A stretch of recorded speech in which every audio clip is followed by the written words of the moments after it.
I think most of us in here are native from Texas. And so if you know anything about America, America is already a pretty prideful place as it is. Like there's that proud to be an American, but then, so there's proud to be an American, and then there's proud to be a Texan. And that is like on a complete different level, where there is no state in the United States that is more proud of themselves than Texas. So I grew up, just a little bit about me, I grew up in a small town called Plainview, Texas, up in the chimney of Texas. And so if you look at it, it looks kind of like a pan, and you could grab that top part. And so that's the chimney. And so I lived right in the smack dab middle of that, and I spent the first 19 to 20 years of my life in Texas. And I think maybe, for about a week here and there for vacations, I might have left Texas, but by and large, like it was Texas through and through, and Texas forever was kind of the thought. And so I loved everything about Texas. Now, as I was growing up, and then God began to call me into ministry, I said, okay, God, I'll go wherever you want me to go. But I really love Texas, but if you want to take me out, I'll go out. And so then my sophomore year of college, that summer, my small group leader and one of my best friends went out to Georgia, which is another state in the U.S., and he was going to be a youth pastor out there, and he said, hey, I want you to come out and just serve under me and be my intern. And I was like, okay, I'll do it. Now, here's what you got to know. The U.S. is a very large place. I don't know if you've realized that. It's huge. And so people drive everywhere. And so from where I was in Texas to where my friend was going in Georgia is about an 18-hour drive. An 18-hour drive going about 70 to 80 miles an hour the entire time, and it takes about 18 hours to get there. And so it's a long way. And so I didn't realize at the time, there's a very big difference between Texas and even the rest of the United States. And so, I grew up in Texas, and so I grew up on a steady diet of, and asked Scully about it after, because when he was there with us for about a week in the spring, I took him out and I treated him to all things Texas. And so I grew up on a steady diet of a thing we call breakfast tacos. All right, so let me explain that to you, because you're like, why would you have a taco for breakfast? All right, trust me, it is delicious, and it will change your life. All right, so when you come out to Texas, we'll take you to get tacos, and then you'll be like, we need to have these everywhere I go. And so a breakfast taco is a homemade flour tortilla. It can't be bought at a store. Homemade flour tortilla, and then you get eggs, scramble them up, throw in some bacon in there, maybe some cheese. You can throw a bunch of different things on it, but that's the core thing. You throw it in there, throw some salsa on there, and man, that is a breakfast taco. You eat that for breakfast, you are good to go, I promise you. So breakfast tacos and then barbecue, all right? Barbecue, not like hamburgers and hot dogs. I know that's kind of what y'all consider a barbecue. So a barbecue for us is something that has been smoked on a giant smoker for about 18 hours, like a brisket or a pork butt or something like that. So Will Bob at the back, he's our church, I was going to say church smoker, but that sounds really bad. So I don't even know, but that's what he does. So he cooks all the food for us, right? And so he loves to barbecue for us. And so that's what I grew up with. And so I thought everywhere in the U.S. that's how it was. And so I get out to Georgia, and they're like, what's a breakfast taco? And I was like, what? And so they had no breakfast tacos, and then their idea of barbecue is very different from ours in Texas. And so already I was like, man, what am I going to eat? And I had no clue, and so it was like worried. And then the town I grew up in Texas, it was the same town. My entire family went to the town, and so we grew up at the same church, and I was at the same church for almost 20 years, and so I knew everybody in the church, and the church was about 1,000 members, and so I knew everybody, and so it was like every Sunday was going back and seeing family, right? And so then I had these incredible high expectations. I'm like, man, I'm going to go out to Georgia. God's got this amazing plan for me, and so I get out to Georgia, and already like the food's wrong. I go to church, and I'm like, oh wait, I don't know anybody but my friend. And so I didn't know a soul in there, and I'm like, oh, this is different. Like, I actually have to learn people's names and talk to people to find out who they are, because I knew everybody else back home. And so that was different. And then I was sleeping on my friend's couch, and I'm like, what? And so a month in to this 3-month internship, I was like, Lord, what am I doing? Like, I think it's time for you to just, if I had enough money, I was broke then. If I had enough money, I would have driven back home, but I couldn't have afforded the gas to make it the 18-hour drive back home. And so I was like, man, I'm staying. But I think there were some expectations that I had for what it was going to be like.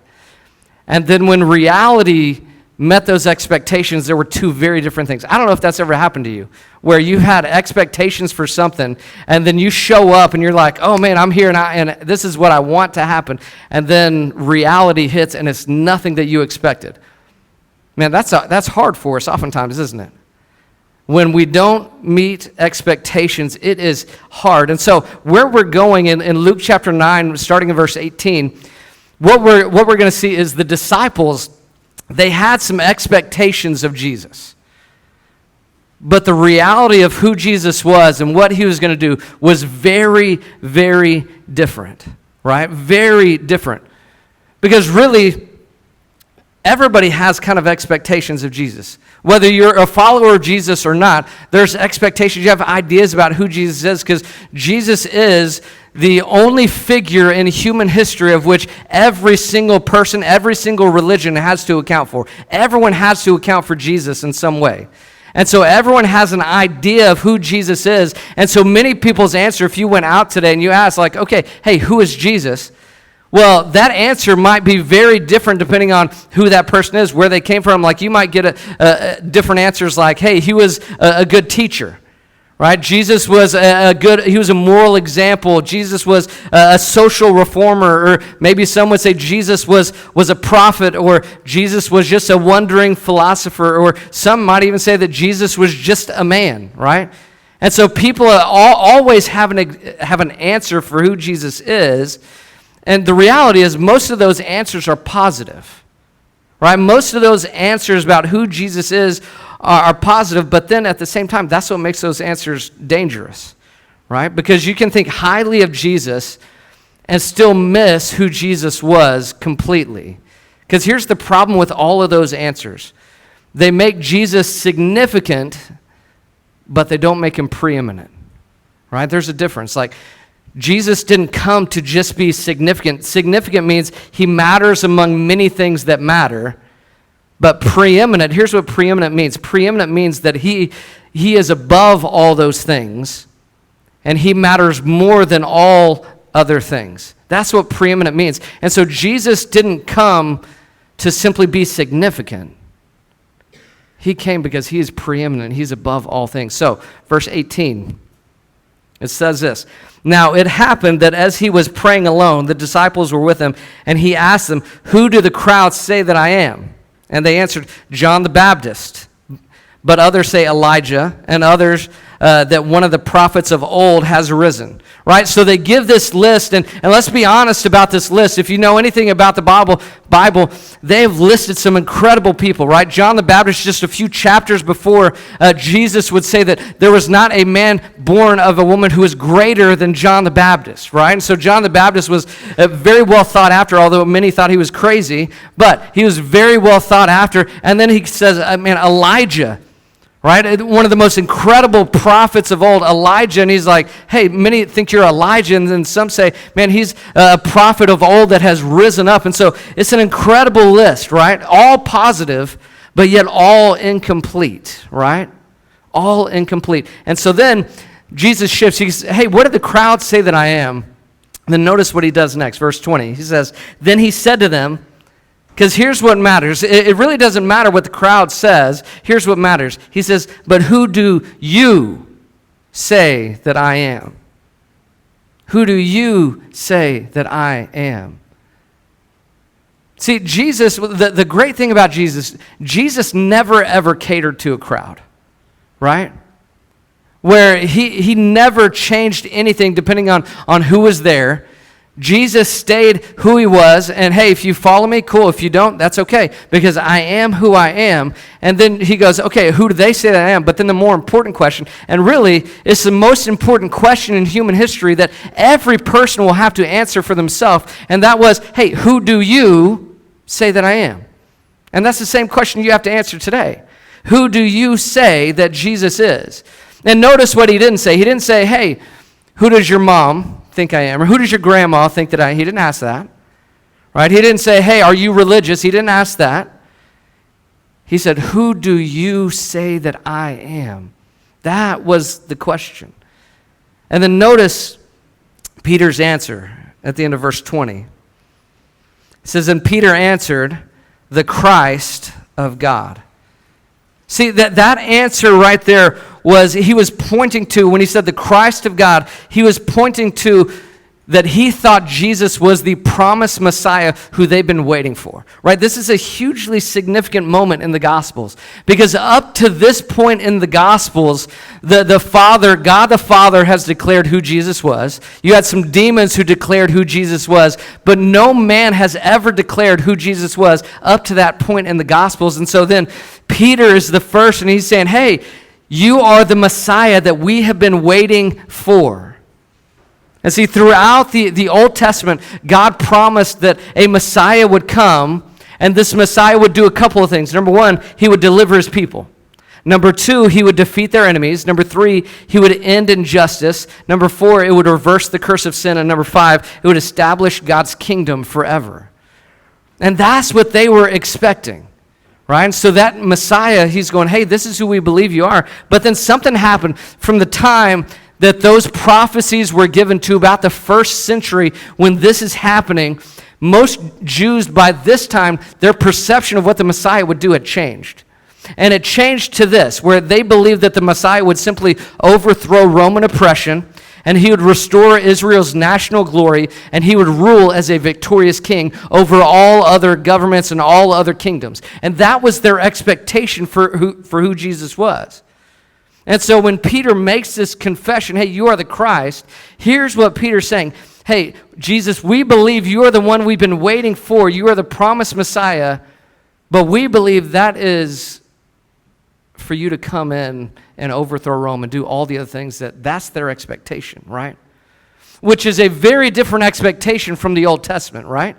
Very different expectation from what the prophets of old pointed to. Is very different, right? So Peter gets Jesus' identity right, but he misunderstands Jesus' mission. And see, I wonder how many of us we do the same. Where we might get Jesus' identity right, but then we miss Jesus' purpose. We miss Jesus' plan because we have expectations that we want Jesus to meet. And so we therefore change his purpose and plan in order to meet those demands that we have, right? So he says, man, Jesus, you are the Christ of God. He was correct, but yet he missed something. And so then he says, verse 21, it says, and he strictly charged and commanded them to tell this to no one. He says, this is like now think about this. Like, this is the greatest news for any Jew to ever hear, right? Because they've been waiting for this Messiah for well over 1,000 years. They've been waiting. And so the second he says, yes, I am that. Man, if you found out, like, the Messiah you've been waiting forever for just showed up, what would you want to do? Yeah, thank you. Tell everyone. You would want to go and tell everyone, right? Because this is what you've been waiting for your entire life. Like, it's not a great comparison, but it's getting us along the tracks, all right? So I asked Mackenzie back there, I said, hey, what's something that, man, for you Brits, that you would wait, man, you look forward to this your entire life? He said, when we get our driver's license at 17 and 18. Because then we can drive, and that's great. That's amazing. So we have the same in the States, except for we get it at 16, right? So everyone just, oh man, I can't wait till I'm 16. I'm going to get my license. Like, my daughter's here, and so she turned 15. And she's like, oh, one more year, I'm going to get my license, and I'm out of here. Like, I'm driving everywhere. I'm never going to be home. I'm going to go everywhere with my friends. And she's talking big game, but then she forgets she has to pay for gas, and so we'll see how that works out, right? And so, but it's like looking forward to that. Now think about that in your own life. What's something that you've been looking forward to your entire life? And man, if when that thing happens, man, your life will be fulfilled. Your dreams will be fulfilled. Whatever that is, now multiply that by about 2,000, and you get what they've been waiting for. generation after generation after generation, have been waiting for this one thing, the Messiah to come. And he's here, and he says, hey, no, don't tell anybody. But the caveat is yet, right? That's the caveat, yet. Then he says this. He says, because this must happen before. He says, verse 22. He says, saying, here's what must happen. The Son of Man, keyword, must suffer many things and be rejected by the elders and chief priests and scribes and be killed, and on the third day be raised. He says, this is what must happen, because here's what he knew. That at the time, the term Messiah was such a politically charged word and so loaded with misunderstanding that if they were to go out and say, hey, the Messiah is here, he would have millions of people at the time that would just come and follow. They would immediately follow wherever Jesus went. But they were following the wrong expectation. That's what Jesus knew. He's like, man, that's not it. Because these things must happen first in order for me to be the true Messiah who you've been waiting for. And notice what he said. He says the Son of Man must. He said that it wasn't time yet because these things must happen. He says the Son of Man must suffer. Right? He must suffer on the cross. He must suffer that public shame. He must suffer in the most unimaginable way possible. He must suffer. And then it says he must be rejected. Right? He must be rejected by his very own people, right? That's what Scripture says, right? That his own people would reject him. That's what must happen. The Son of Man must be rejected. And he was rejected not just by his own people, he was even rejected by his own disciples, right? And so that must happen. And so this term rejected right here, it's a legal term. And so it's pointing forward to this idea whenever Jesus goes and the scribes and the Pharisees, they present him to the council and they would put Jesus through this formal examination to determine is he qualified or really it was to determine that he is unqualified to be the Messiah that he's claiming to be. And so the nation's leaders would be foremost in rejecting him in a very legal way. And that's what it's pointing to. But then what got him was this, that the Son of Man must be killed. Because that is not what they thought that their Messiah would ever be like. That they never, ever thought that their Messiah would come and would die. Right? That was the last thing that they expected. And so here's the thing. They got those first three things, and those first three things got them very riled up to the point that they missed the fourth thing that he said, that the Son of Man must what? Rise again.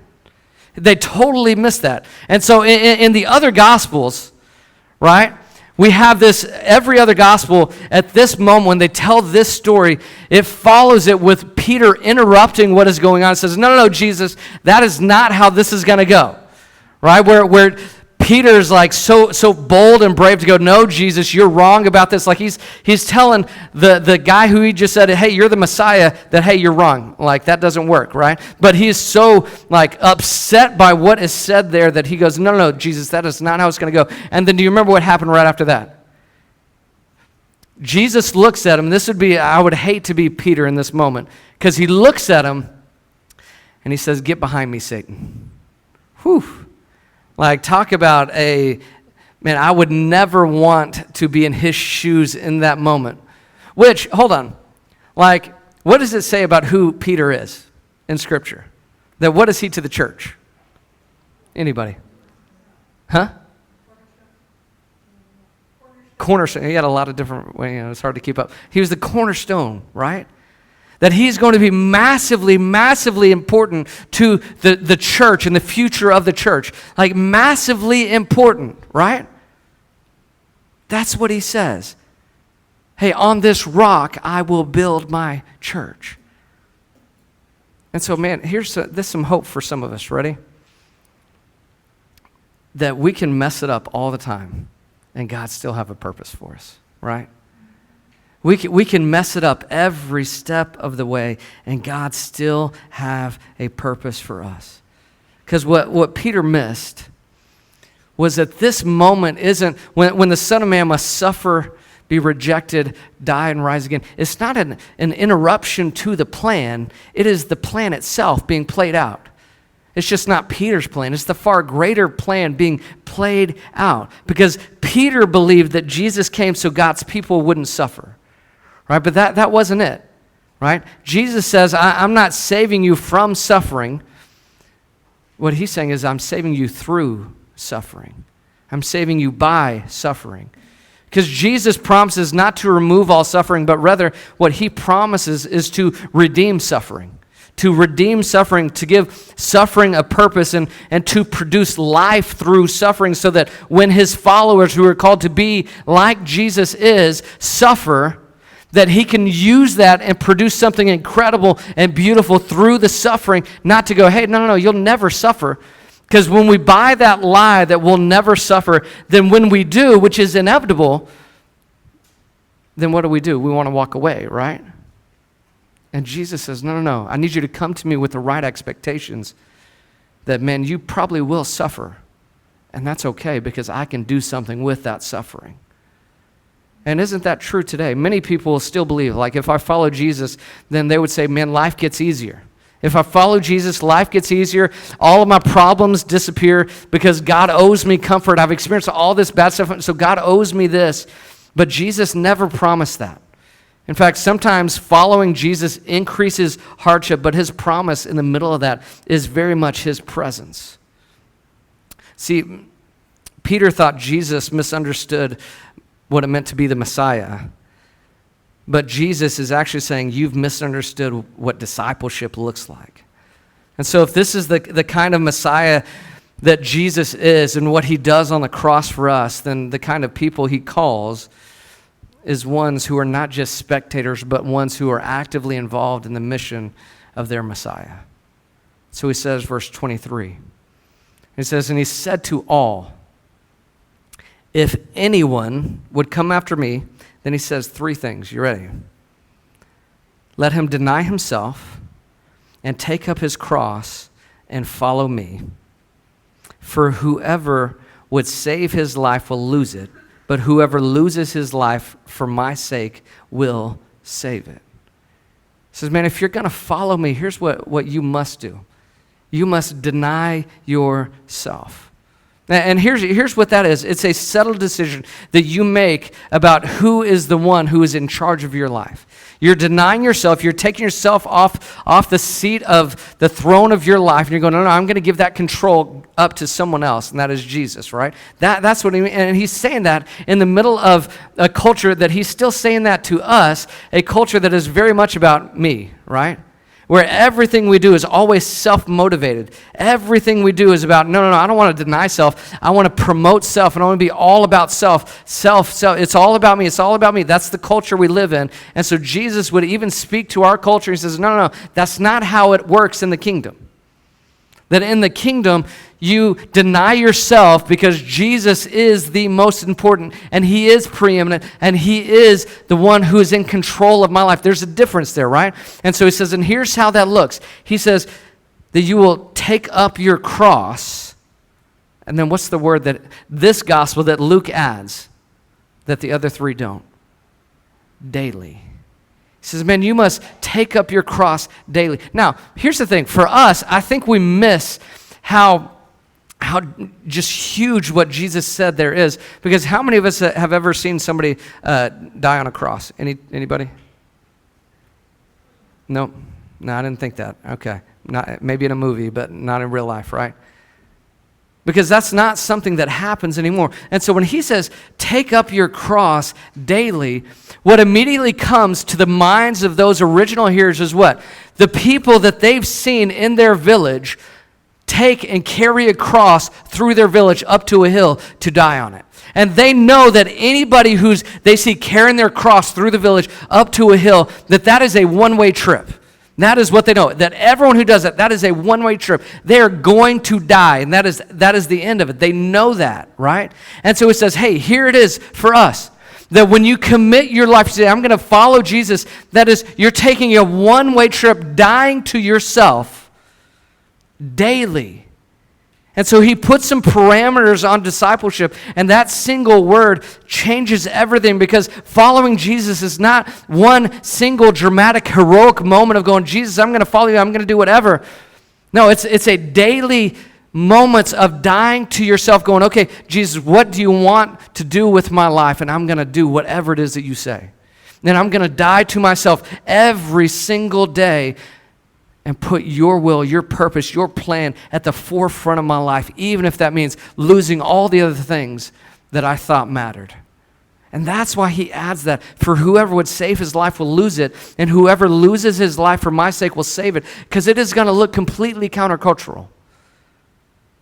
Right? Where everyone else in the world is living to what? So that they could gain life in the only way that they know, by being hugely significant. He says, no, in the kingdom, man, whoever would save his life will die to themselves every day and live for me. And then he adds that third thing. And here's what it's going to look like. You want to know what it looks like to die to yourself? And you follow me. You simply follow me. You live in the way that I live. That's what he's talking about. Salvation is free, but following Jesus costs, and eventually maybe it costs us everything. That's what he's saying. So what does following Jesus looks like? I think sometimes here's what it might mean. That following Jesus means obedience, and obedience might mean ending a relationship that you don't need to be in. Sometimes following Jesus means forgiving someone that, man, you're harboring a lot of resentment against, because Jesus commands us to forgive, right? Sometimes following Jesus means giving generously, because that's what he commanded. Sometimes following Jesus means sharing the gospel. Sometimes following Jesus means being baptized whenever, man, you don't like to be up in front of people, but man, you need to be baptized because that's what he commanded you to do, and that's an obedient step in your walk with Jesus, right? Sometimes following Jesus means, man, you're serving, because that's what he's called us to. That sometimes following Jesus means surrendering your plans that you have for your life, where you're like, man, you might be a person who has all of your life mapped out, and you're going, okay, I'm going to go here for uni, and then I'm going to get this internship here, then I'm going to get a job here, and I'm going to get married here, I'm going to have 4 kids, and I'm going to go boom, boom, boom, boom, boom, all the way down the line. You got your whole life planned out, and he's like, no, I need you to surrender the plans of your life to me. And the life that I have for you might be very different than the one that you have for yourself. But the one that he has for you is far greater. That's the promise, right? Because here's the truth. Eventually, following Jesus will lead you somewhere that you never expected or maybe even wanted to go. But it is the place that you need to be. That's the truth, right? He will lead you somewhere that you maybe never wanted to go. But that is exactly where you need to be. And so here's the question, maybe for you today. Why are you following him? Why are you following Jesus? Man, are you following Jesus because of what he gives? Or are you following Jesus simply because he's enough? Right? In America, and I'm sure it's the same here, we have a lot of consumer Christians, right? A consumer Christian would be somebody who, man, they want the blessings of Jesus, right? Because there's a lot of blessings that we get from following and being with Jesus. A consumer Christian wants the comfort, right, that we think only Jesus would give, and he only wants to give us comfort, right? A consumer only wants Jesus to improve our life, and a consumer says, man, I want to keep control of my life. But yet a follower says, man, I just want Jesus. Whatever that means, I want Jesus above all things. A follower says, man, I want to surrender everything to Jesus. A follower says, I want to trust him in the middle of suffering. A follower obeys regardless of the cost, right? Because he knows that God brings life through obedience. That when you walk in obedience, he will produce life in all the places where he calls you to walk. If you would just walk in it, because death somehow produces life. And it is the countercultural way that the kingdom is, right? Where everything is flipped upside down and reversed. That death brings life. And the reality is, man, for some of you, man, you've been following Jesus for a long time. And for some of you, you've been following so long that if you're honest, you would come into this moment, you say, man, I'm kind of tired. Like, I'm kind of tired. I've been following Jesus for years, and it has cost you things, and it's cost you real things. And the moment that I'm saying, hey, you got to surrender, it's going to cost you, you're like, man, it already has. I don't know how much more I can give, how much more that I can give up. And maybe that's you. And I want you to hear this before we go any further. Jesus is not calling you to more effort, right? He's not calling you to more effort. Here's what he's calling you to more of him, right? That's what he's calling you to more of him. Not greater effort produced, but more of him. To come to him and get what only he can give you, that comfort that only he can give you. And then he asks this question, which I love. He says, verse 25. He says, for what does it profit a man if he gains the whole world and loses or forfeits himself? Man, what does it profit a man? Because everything you're refusing to surrender, the truth is you'll lose it anyway. But see, here's the thing. We read that statement, and what immediately comes to mind is not really what he's asking. Because we talk all the time in church about, man, the cost of following Jesus, right? The cost of following Jesus, the cost of obedience, the cost of that. But that wasn't what Jesus asked, was it? He didn't want us to, in this moment, others, he says, man, count the cost before we found, but that wasn't the question here. He says, what? What does it profit a man if he gains the whole world and loses his soul? It's a different question. It's a different question than hey, what is it that it's going to cost you? What's it going to cost you? No. He's asking you to think about the cost of not following him. That's what he's asking you to think about. What is the cost to your life if you don't follow Jesus? And that's what he wants you to come around to, is that, man, you can keep doing your thing, and you can keep following yourself, and you can keep following every other thing. You can follow the patterns of this world. And what is that going to gain you? Nothing. And everything that you think is going to be gained, you're going to find that it was not nearly enough. That's what he's saying. All the things that you think you're going to get from it, you'll find out, man, disappointing life. That's what he's saying. He says the only thing more costly than following Jesus is actually to not follow him at all. That's the reality. It is more costly to not follow Jesus than to follow him. And so let's ask this: what is worth losing your souls over? Let's think about that. Man, what is worth losing your souls over? Is it your career? Is that worth losing your souls over? To which Jesus would answer already, no. Your relationships, the answer would be no. Your sexual freedom, the answer would be no. Your money that you cling to, the answer would be no. Because the truth is, you can't keep what you're clinging to. That's what he understands. Jim Elliot, one of the martyrs of the faith, he would actually say this: he is no fool who gives what he cannot keep to gain what he cannot lose. Let me read that again. He is no fool who gives what he cannot keep in order to gain what he cannot lose. Man, what are you trying to hold on to that you're going to lose when you could gain the whole world by following Jesus? That's the question. Then Jesus adds some stakes to it in verse 26. It says, for whoever is ashamed of me and my words, of him will the Son of Man be ashamed when he comes in his glory, in the glory of the Father and of the holy angels. But I tell you truly, there are some standing here who will not taste death until they see the kingdom of God. He says, man, how are you living? Are you living a life that says, man, I'll be here on Sundays, I'll be here at some of the other things that Grace Church Brighton does, but man, when I'm out during the middle of the week, I'm just doing my thing because I don't really want anybody to know that I'm a Christian. Man, is that you? Because he says, man, whoever is ashamed of me, of my words, of him will the Son of Man be ashamed when he comes in glory. Of him, and then he says, but I tell you the truth, there was somebody standing here who will not taste death until they see the kingdom of God.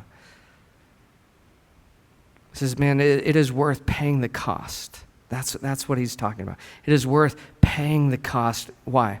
Because he paid it first, right? Because he paid it first. So the question is, what are you willing to lose in order to find what Jesus has? And is Jesus enough for you? Because every disciple eventually reaches a crossroads. Not do you believe in Jesus, but why are you following him? To get something from him, or because you've discovered that Jesus is more than enough.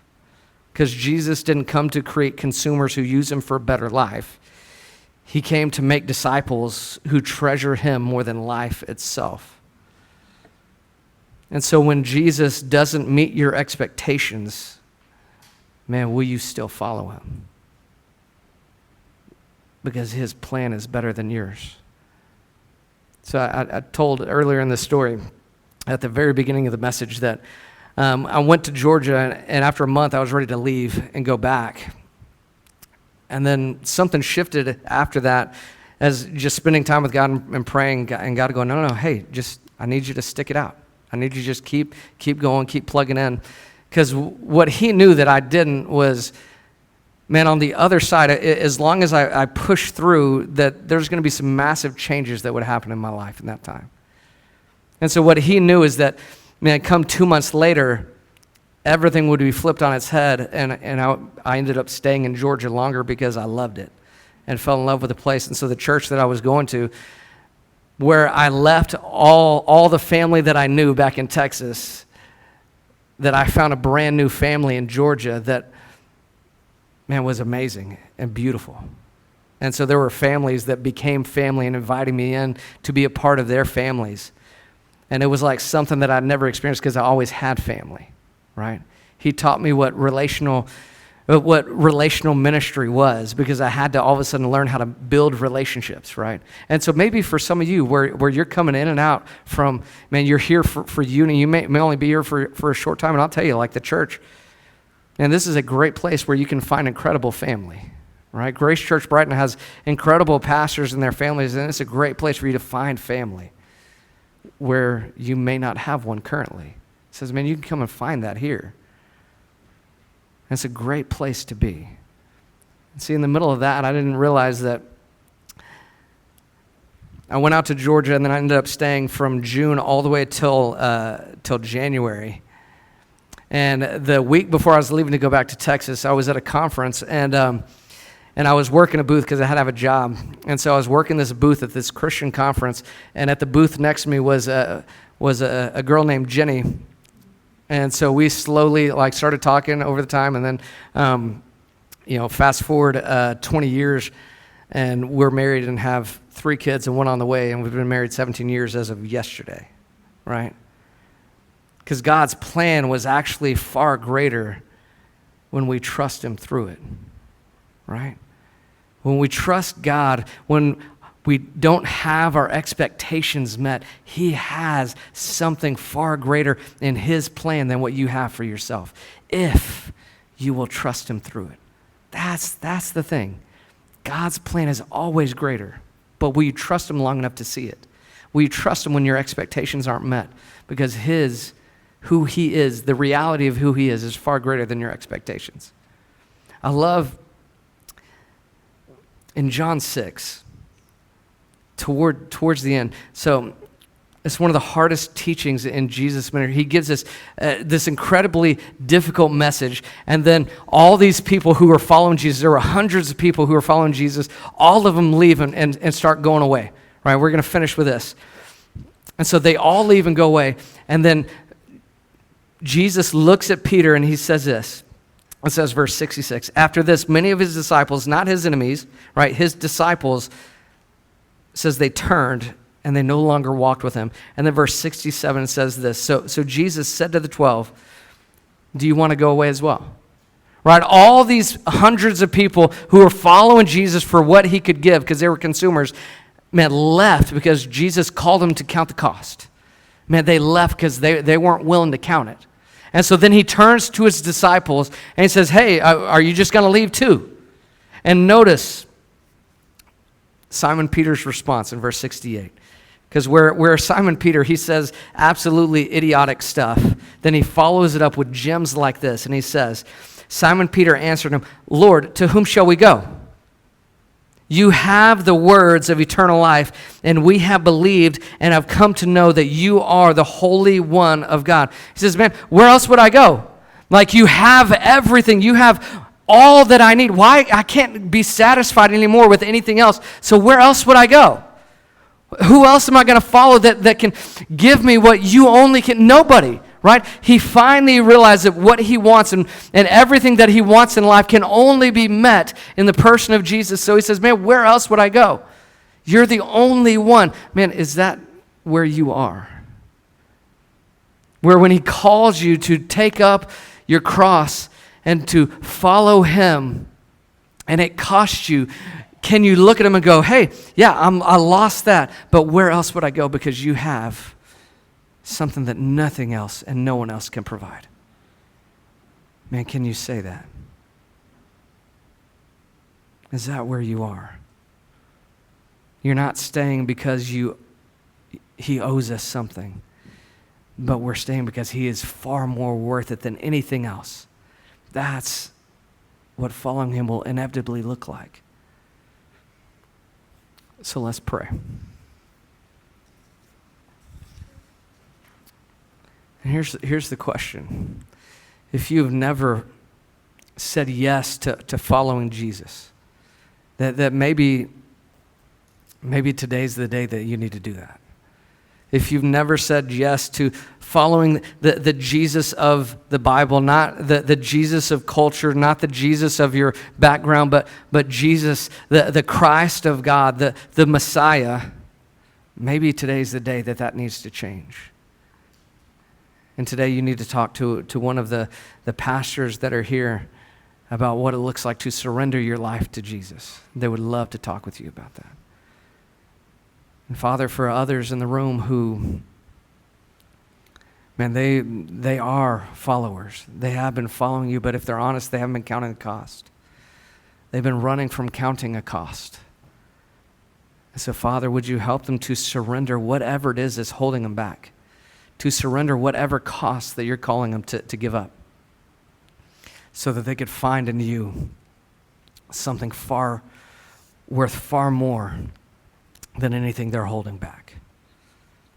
So, Father, would you, whatever it is that you're calling us to, whatever it is we need to surrender, would you help us to surrender that this morning or this evening?